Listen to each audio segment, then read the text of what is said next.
Did you know that in the jungles of Borneo, a single SAS patrol once went completely silent for 6 consecutive days while surrounded by Indonesian forces? Zero radio contact, zero confirmation of survival.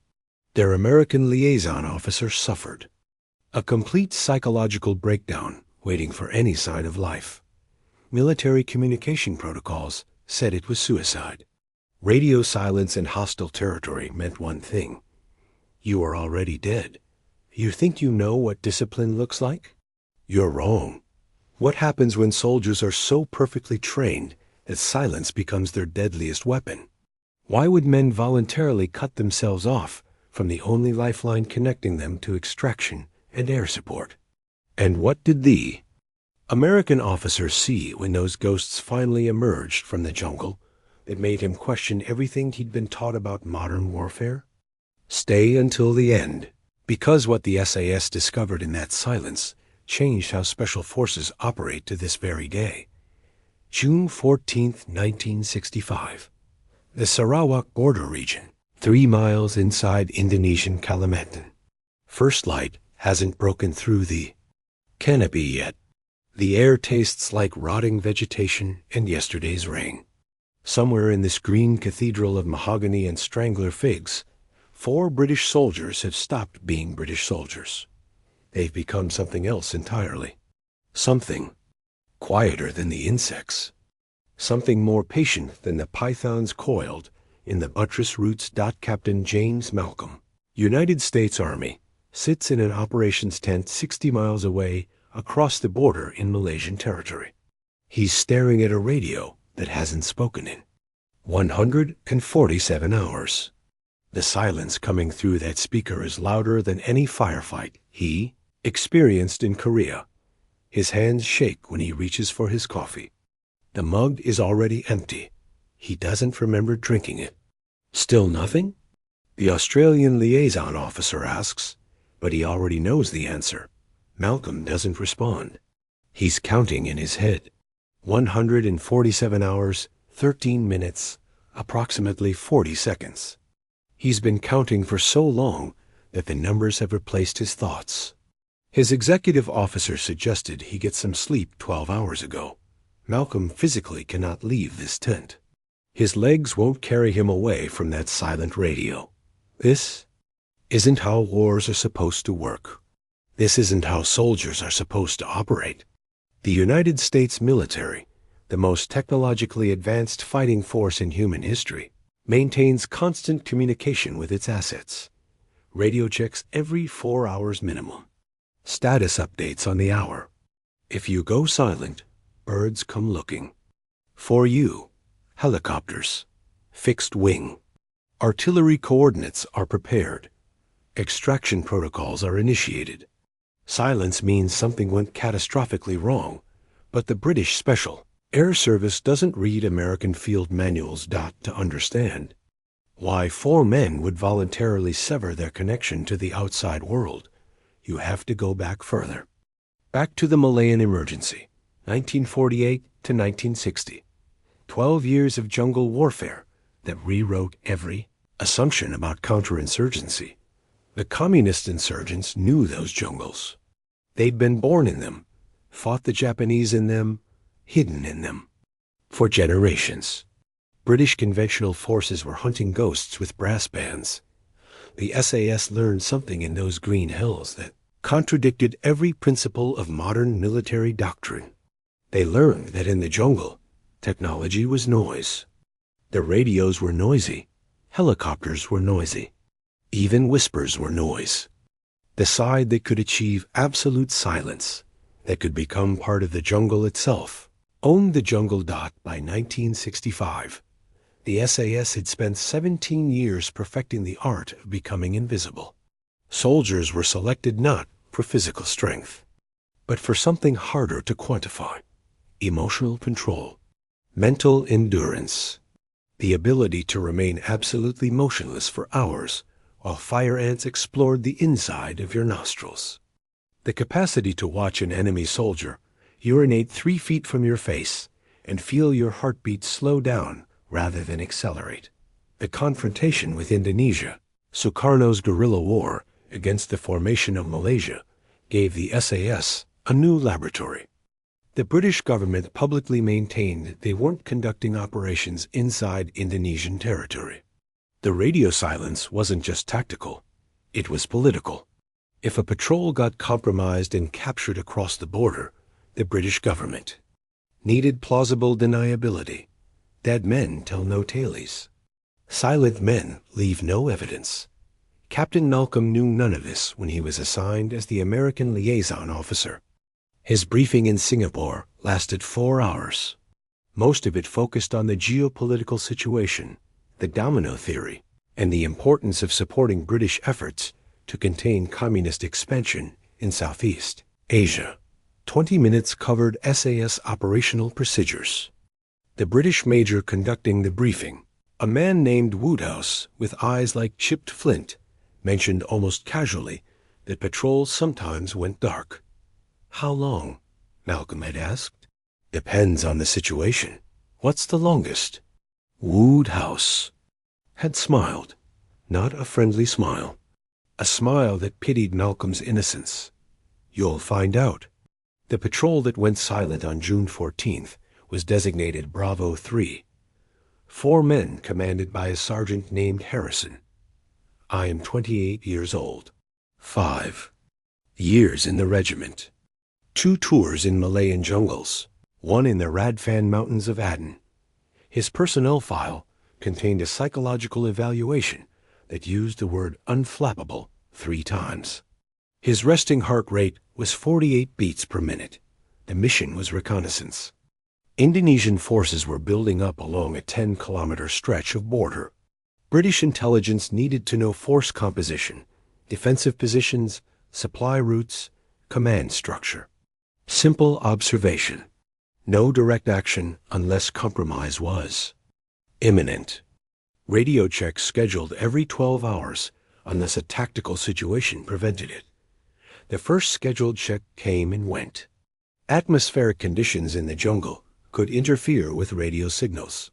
Equipment failed. Batteries died. Malcolm wasn't worried yet.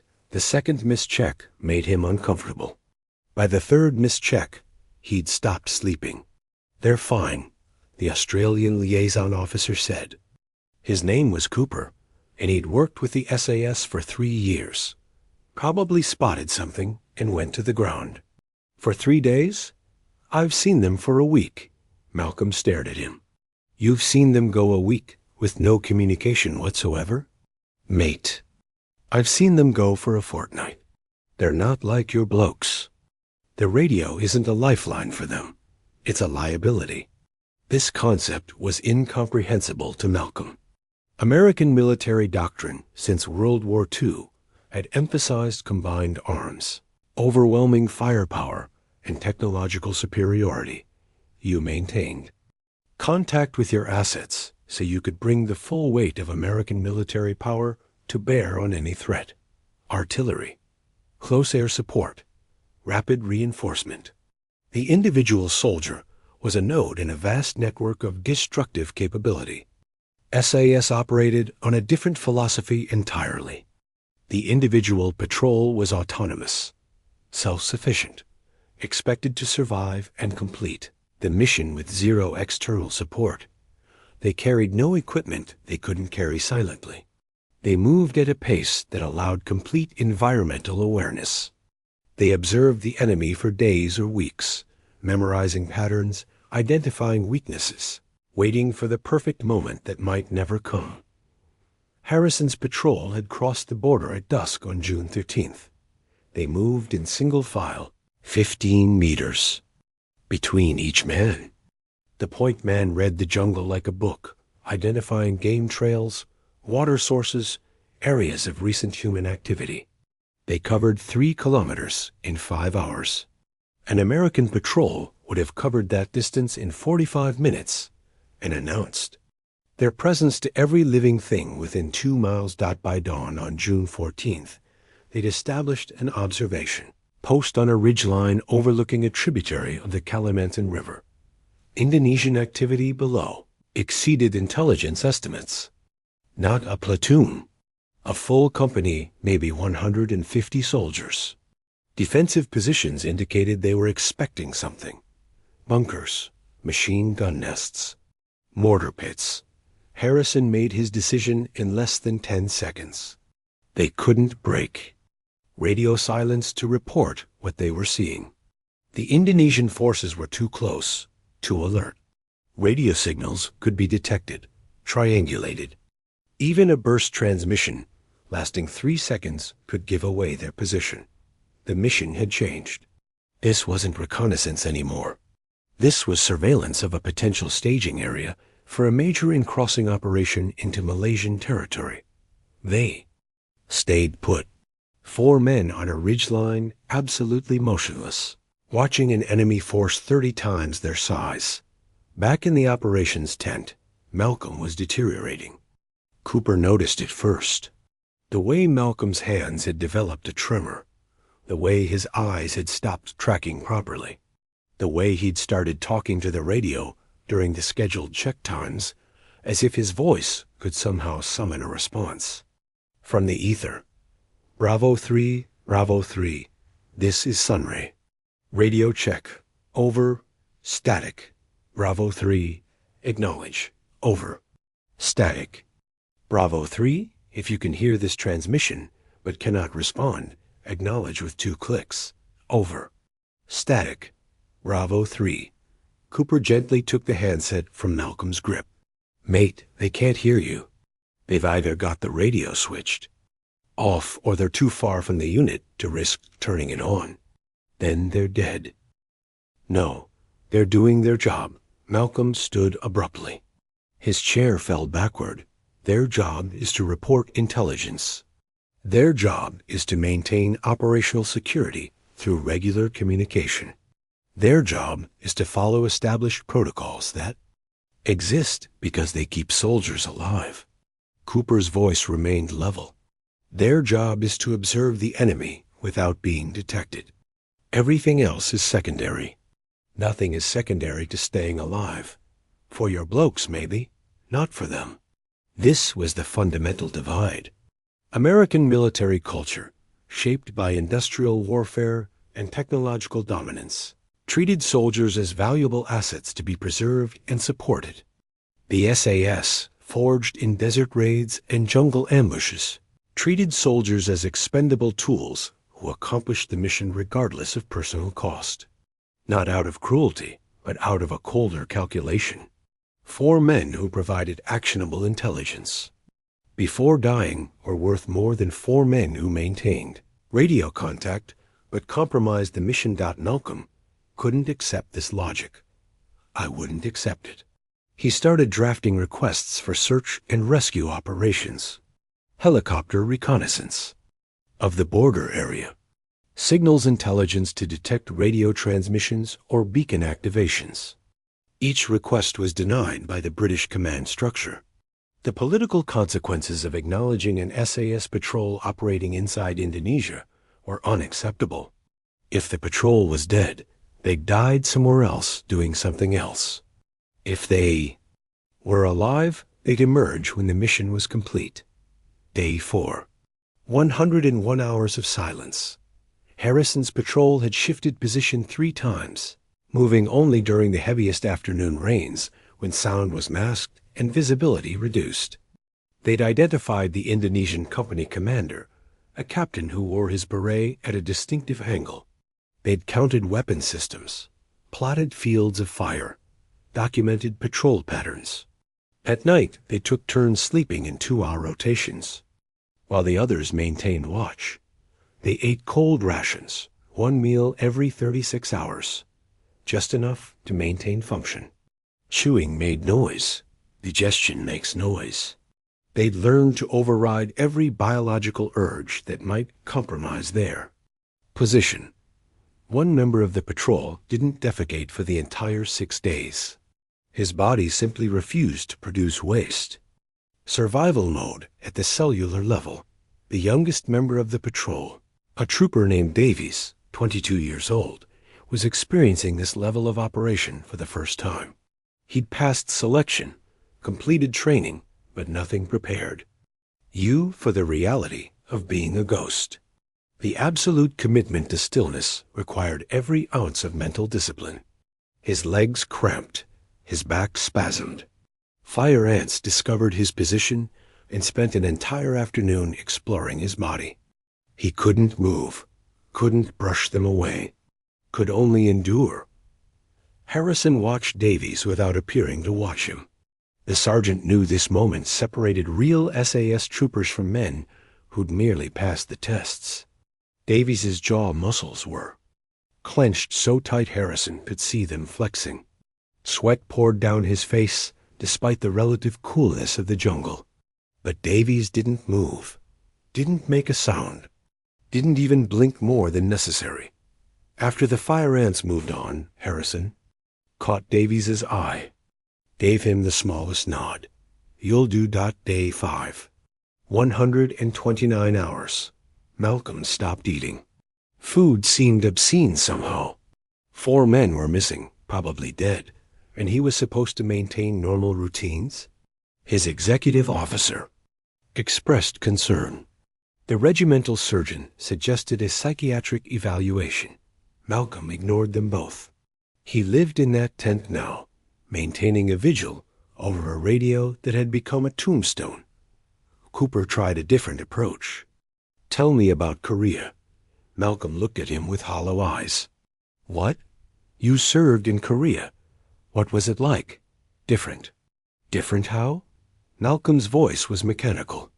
We knew where the enemy was. We had numerical superiority, air superiority, artillery superiority. When we made contact, we called in fire missions and disappeared. Clean, simple, mathematical. And if that didn't work, it always worked. We made it work. We brought enough firepower to make it work. Cooper nodded slowly. That's the difference. Mate, you fight by imposing your will on the environment.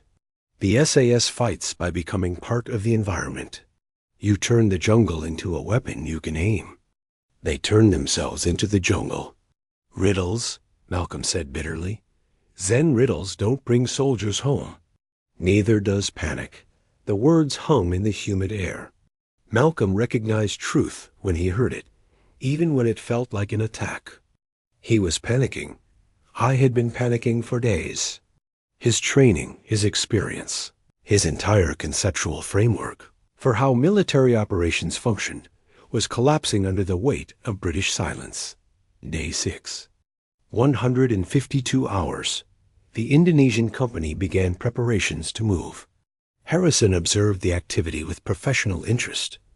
Equipment was packed, weapons cleaned. Officers conducted inspections.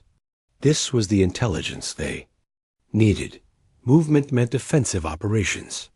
The direction of that movement would indicate targets, but they still couldn't risk radio communication.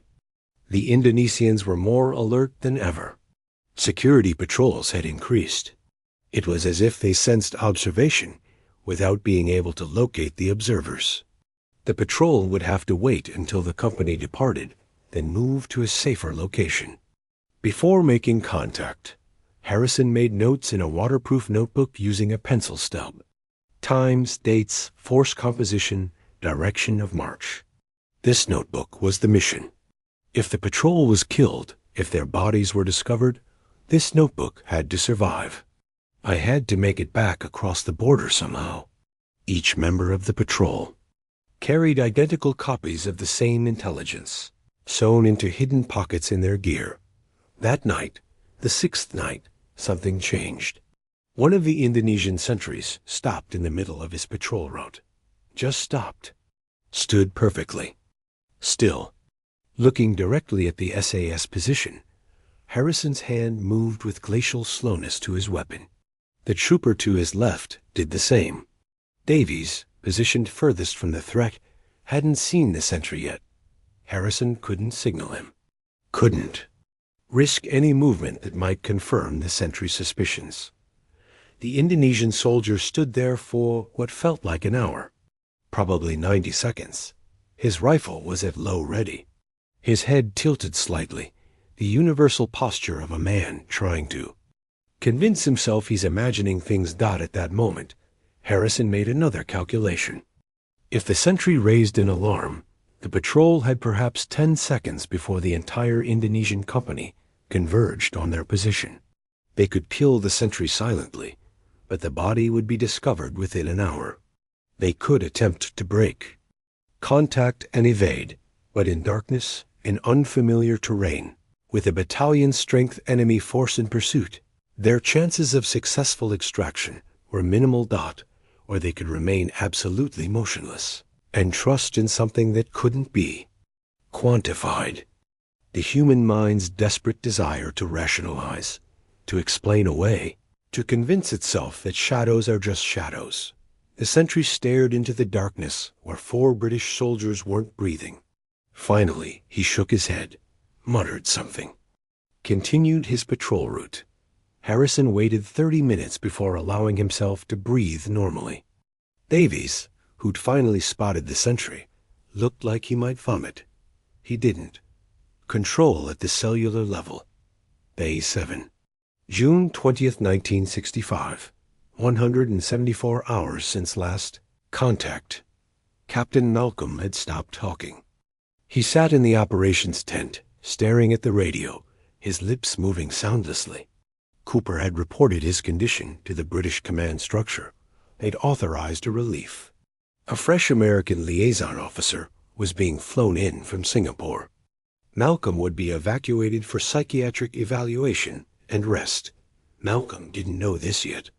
Didn't know his vigil was ending whether the patrol emerged or not. He'd moved beyond hope and despair into a kind of transcendent nothingness. The waiting had hollowed him out. At 14:37 hours, the radio crackled to life. Sunray, this is Bravo 3. Mission complete. Moving to the primary extraction point. Over. Malcolm lunged for the handset with such violence he knocked over a field table. His voice, unused for hours, came out as a croak. Bravo 3. Confirm status. Over. 4 souls, no casualties. Intelligence package ready for debrief. ETA primary extraction point, 18 hours. Over. Bravo 3. Do you require ... Are you ... Malcolm couldn't form the question. What do you ask men returning from the dead? Harrison's voice came through the speaker, steady and utterly calm. All good here, Sunray. We'll see you tomorrow. Bravo 3 out. The radio went silent again. But this silence was different. This silence meant life instead of death. Malcolm set down the handset very carefully, as if it might shatter. Then he walked out of the tent, made it approximately 15 meters, and vomited into the jungle undergrowth. Cooper found him there 10 minutes later. Told you they'd be fine. Malcolm wiped his mouth with the back of his hand. 6 days.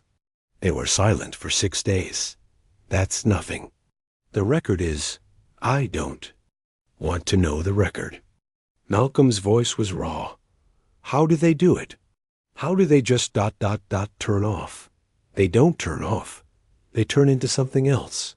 Harrison's patrol emerged from the jungle at 8:15 the following morning. Malcolm was waiting at the extraction point, with a medical team, hot food, clean uniforms. He expected to see 4 walking corpses, starved, traumatized, barely functional. The 4 men who stepped out of the tree line looked like they'd been on a Sunday hike. Their uniforms were filthy, their faces gaunt, but their movements were fluid and alert. Harrison gave a crisp salute that belonged in a parade ground, not. After 6 days in hell, Sergeant Harrison reporting, sir. Intelligence package as requested. Malcolm stared at him. This close, he could see the details. Harrison's hands had leeches between the fingers. His neck had infected insect bites. His eyes were bloodshot from sleep deprivation. But his voice was steady. His spine was straight. He was functional. You ... How are you even standing? Harrison seemed confused by the question. Sir? 6 days? No contact. No support. How are you okay? We had a job to do, sir. We did it. It was the most British response imaginable. Malcolm felt something crack inside his chest. Not breaking, opening. A door he'd kept locked his entire military career swinging wide. The debrief lasted 4 hours. Harrison's intelligence package was extraordinary. Detailed maps of Indonesian positions. Accurate assessment of force composition. Identification of command personnel. Predicted routes for offensive operations. Information that would take conventional reconnaissance units weeks to gather, if they could gather it at all. The British. Command structure was ecstatic. This intelligence allowed them to preposition defensive forces, prepare counter-offensive operations, and request diplomatic pressure through back channels. The Indonesian company Harrison had observed never crossed the border. The intelligence persuaded them their surprise was compromised. 1 patrol. 4 men. 6 days of silence. Strategic intelligence that altered the balance of an entire military confrontation. Malcolm attended the debrief, but barely heard the details. He was watching the way Harrison's patrol interacted, the casual efficiency, the complete absence of trauma or stress. They'd spent 6 days in a situation that would have destroyed most soldiers psychologically, and they were treating it like routine duty. During a break in the questioning, Malcolm pulled Harrison aside. "Can I ask you something personal?" "Of course, sir." "When you made the decision to go silent, when you realized you'd have to stay hidden for days with no contact, what went through your mind?"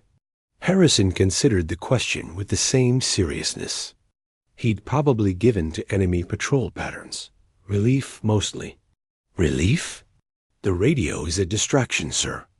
It connects you to people who aren't there, who can't see what you're seeing, who might make decisions based on incomplete information.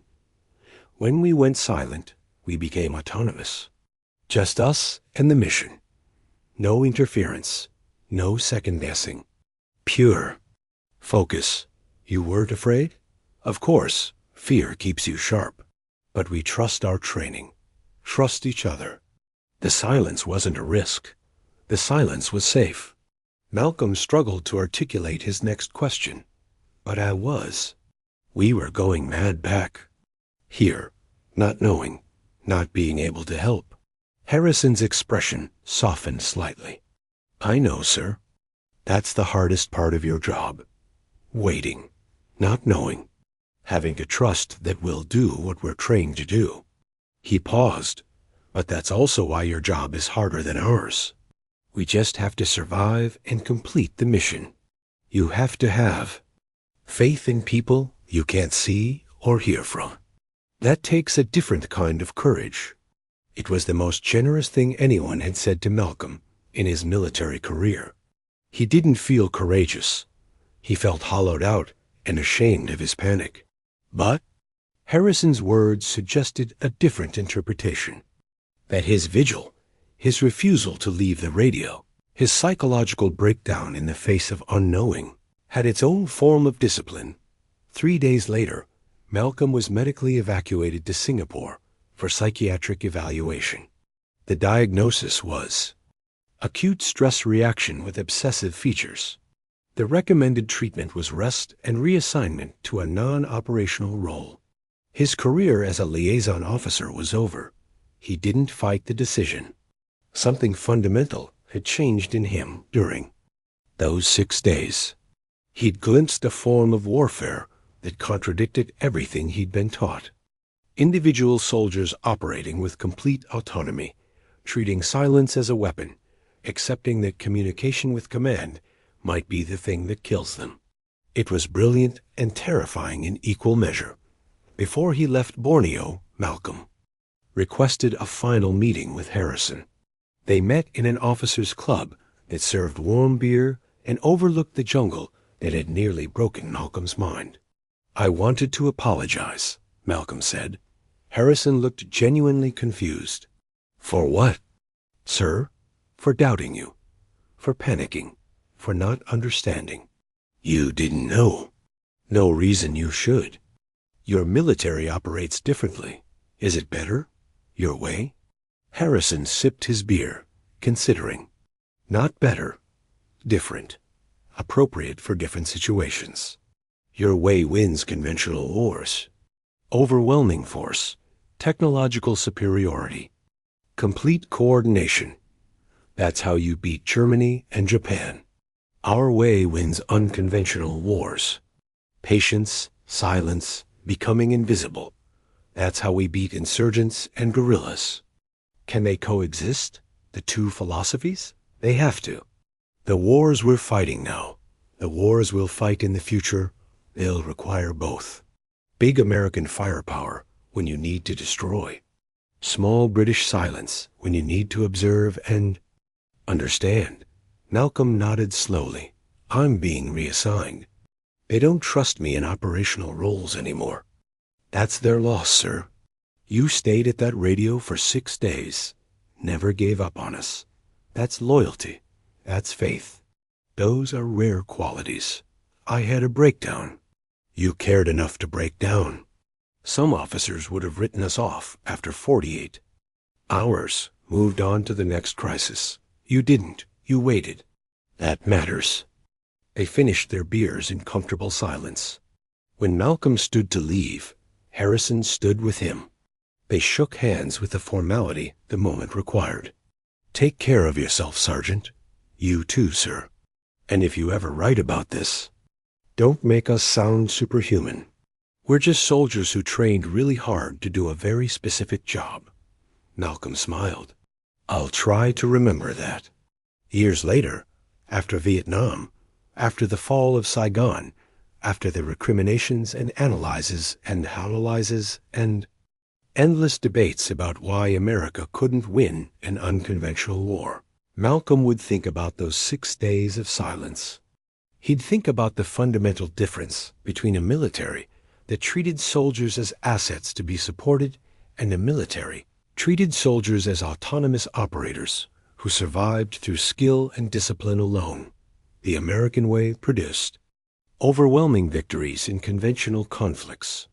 Normandy, Incheon, Desert Storm, when you could identify the enemy, mass your forces, and bring superior firepower to bear.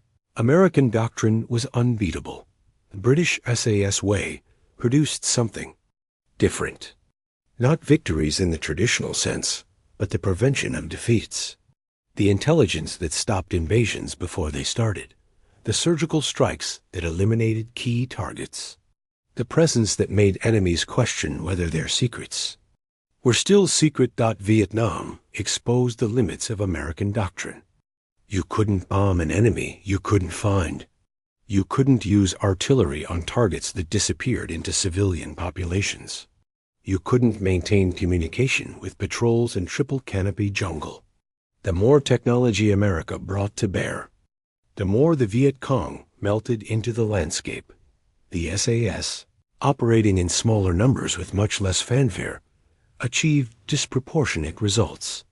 They adapted indigenous tactics. I learned to move silently, accepted that radio silence might last days or weeks, became ghosts that haunted the enemy's supply lines and command structures. Malcolm, by then a colonel teaching at the Army War College, would use Harrison's patrol as a case study. 6 days of silence. 4 men observing 150 enemies. 0 casualties. Strategic intelligence that altered an entire campaign. He'd watch young officers struggle with the concept, just as he'd struggled. But, sir, they'd ask, how do you command soldiers you can't communicate with? You don't command them, Malcolm would answer. You train them so well that command becomes unnecessary. You trust them so completely that silence becomes acceptable. You redefine what communication means. The lesson was broader than military tactics. It was about faith in systems you couldn't directly observe, about the courage required to let go of control, about understanding that not every problem could be solved with more resources, more technology, more oversight. American Special Forces eventually absorbed these lessons. Delta Force, Navy SEALs, Special Forces groups, all incorporated elements of SAS philosophy. Small unit autonomy, extended operations with minimal support, communications discipline that prioritized mission security over command comfort. The synthesis of American resources and British methodology produced the most capable special operations forces in history, but the cultural divide never entirely disappeared. American military culture still emphasized overwhelming force and technological superiority. British military culture still emphasized the economy of force and operational discipline. Both had value. Both had limitations. The finest operations combined elements of both. Harrison's patrol became legendary within the SAS. 6 days wasn't actually the record, but it represented something important. A perfect execution of foundational principles under conditions that tested every aspect of training and discipline. Davies, the young trooper who'd endured the fire ants, went on to become a squadron commander. He'd tell new recruits about those 6 days, not to intimidate them, but to illustrate what was possible when training, discipline, and trust aligned perfectly. "We weren't superhumans," he'd say, echoing Harrison's words. "We were just very well trained. We knew our job. We did our job. Everything else was noise." The radio that Malcolm had stared at for 6 days was eventually decommissioned and sent to a military museum. No plaque explained its significance. No display case highlighted its role in one man's education about the limits of communication and the power of silence. It sat in storage, just another obsolete piece of equipment from a forgotten conflict. But Malcolm knew. Every time he taught that class, every time he watched young officers grapple with the concept of operational autonomy, he'd think about that radio, about the static that had spoken volumes, about the silence that had contained more information than any radio transmission possibly could. The Indonesian confrontation ended in 1966. Sukarno fell from power. Malaysia survived as an independent nation. The British withdrew. Their mission accomplished. Hundreds of SAS patrols had operated across the border during 3 years of undeclared war. Many went silent for extended periods. Some never came back. Their names are carved on regimental memorials, their actions classified, their sacrifices known only to brothers who fought alongside them. Harrison retired from the SAS in 1972 with the rank of major. He never wrote a memoir, never gave interviews, never sought recognition for operations that remained classified. He'd been a ghost during his service. He remained a ghost afterward. Malcolm retired in 1988. He'd risen to brigadier general, despite the psychiatric evaluation in his file. The breakdown in Borneo had been reframed as evidence of dedication rather than weakness. He'd gone on to serve with distinction in staff roles, always advocating for better integration between conventional and special operations forces. On his last day in uniform, he received an unexpected package. Inside was a photograph, yellowed. With age, 4 men in jungle fatigues, faces camouflaged, weapons at rest. The back of the photograph bore a single line of text in faded ink. To Captain Malcolm, who waited, Bravo 3. He stared at that photograph for a long time, trying to reconcile these ordinary-looking soldiers with the ghosts who'd haunted his nightmares for 23 years. They looked tired in the photo. Humans, vulnerable, not the superhuman, phantoms of his imagination. That was the final lesson. He realized the most important lesson. They weren't superhuman. They were just extremely well-trained soldiers who understood something profound about warfare. That sometimes the most powerful weapon wasn't the biggest gun or the fastest jet or the most sophisticated communication system. Sometimes the most powerful weapon was the discipline to remain silent, to observe without being observed, to resist every human instinct that screamed for connection, for reassurance, for confirmation that you weren't alone in the darkness. The jungle had taught Malcolm's generation that technology couldn't solve every problem. Vietnam taught the next generation the same lesson, more painfully.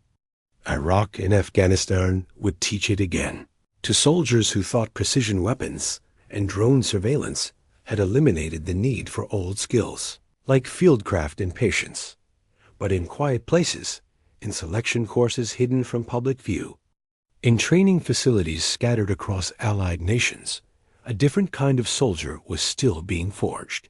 Soldiers who could go silent for days or weeks. Soldiers who understood that the radio wasn't a lifeline, but a liability. Soldiers who trusted themselves and their teammates more than they trusted technology. These soldiers didn't win wars in the traditional sense, didn't capture territory or destroy enemy formations or raise flags over conquered cities. They won by preventing wars from starting, by gathering intelligence that informed policy, by conducting operations so precise that enemies simply disappeared without escalation or retaliation. The 6 days of silence in the Borneo jungle represented a perfect expression of this philosophy. 4 men accepted absolute isolation to accomplish a mission that would prevent hundreds of deaths. No glory, no recognition, no communication with the world they were protecting. Just professional soldiers doing an impossible job with such competence. It looked routine. Malcolm would sometimes wonder if Harrison ever thought about those 6 days. If he remembered the American captain who'd fallen apart waiting for a radio signal. If he understood the existential crisis his silence had triggered in a man raised to believe communication was sacred. Probably not. For Harrison, those 6 days were just another mission. Challenging, certainly. Dangerous, obviously, but not exceptional. The SAS had been going silent in hostile territory since 1941. It was woven into their operational DNA. The unusual part wasn't the silence. The unusual part was the American officer who cared enough to break down when the silence extended too long. The symbolic object wasn't food or weapons. It was the radio itself, that silent speaker in a humid tent, representing everything about modern warfare that Malcolm had been taught to value. Instant communication, immediate support, the ability to call down the thunder of American military power on any threat. The radio had failed him. Or he'd failed the radio. Or perhaps neither. Perhaps the radio was simply inappropriate for certain kinds of warfare. A hammer trying to function as a scalpel. The wrong tool applied to a situation that required a completely different approach. The SAS didn't need the radio because they'd internalized their mission so completely that external guidance was irrelevant. They knew what to observe, how to observe it, when to risk communication, and when to remain dark. The mission parameters were burned into their consciousness through years of training and selection and operational experience. American soldiers, even elite American soldiers, struggled with this level of autonomy. They'd been trained in a system that emphasized coordination and combined arms. The individual soldier was part of a machine. The machine required communication to function. Removing communication disabled the machine. The SAS had been forged in a different tradition. Desert. Raids in World War II, where radio contact with the base was impossible. Jungle campaigns where the enemy controlled the electromagnetic spectrum. Operations where political necessity demanded absolute deniability. They'd learned to be a machine that functioned perfectly well without external input. This difference reflected deeper cultural values. American optimism and faith in technology versus British pragmatism and acceptance of limitation. American belief in abundance versus British experience of scarcity. American confidence in individual capability within a supportive system versus British expectation that individuals would perform regardless of support. Neither approach was objectively better. They were adapted to different environments, different missions, different strategic objectives. The tragedy was when one approach was applied to a situation that required the other. American firepower in Vietnamese jungles. British economy of force against Wehrmacht divisions. Mismatches that cost lives and achieved nothing. The synthesis, when it came, produced extraordinary results. American resources supporting soldiers trained in British methodology. The technological advantages of American intelligence systems married to the operational discipline of SAS tactics. Combined, they created capabilities no enemy could effectively counter. But the synthesis required men like Malcolm. Men willing to have their assumptions shattered. Men capable of recognizing that their way wasn't the only way, and sometimes wasn't even the best way. Men who could survive the psychological violence of having their entire conceptual framework demolished and rebuilt. 6 days of silence had been Malcolm's crucible. He'd entered that experience as a conventional officer who believed in systems and protocols, and the sanctity of communication. He'd emerged understanding that sometimes the absence of communication contained more information than any amount of radio traffic. The absence told him that Harrison's patrol was so well trained that external guidance was unnecessary, that they trusted their training more than they trusted headquarters, that they'd accepted a level of risk Malcolm couldn't imagine accepting, that they were, in some fundamental way, better soldiers than Malcolm would ever be. This realization could have destroyed him. Instead, it transformed him, made him an advocate for special operations forces, made him someone who understood the limitations of conventional military thinking, made him a bridge between two military cultures that needed each other but often couldn't communicate effectively. In the end, the story of 6 days of silence wasn't really about radio silence at all. It was about the silence between different military philosophies, the gap between conventional and unconventional warfare, the divide between soldiers who needed support and soldiers who didn't. Harrison's patrol had operated in physical silence for strategic advantage. Malcolm had experienced psychological silence, unable to communicate his fears or receive the reassurance he desperately needed. Both silences were necessary. Both silences were painful. Both silences taught lessons that couldn't be learned any other way. The jungle doesn't care about your doctrine, doesn't care about your technology, doesn't care about your need for reassurance or your fear of isolation.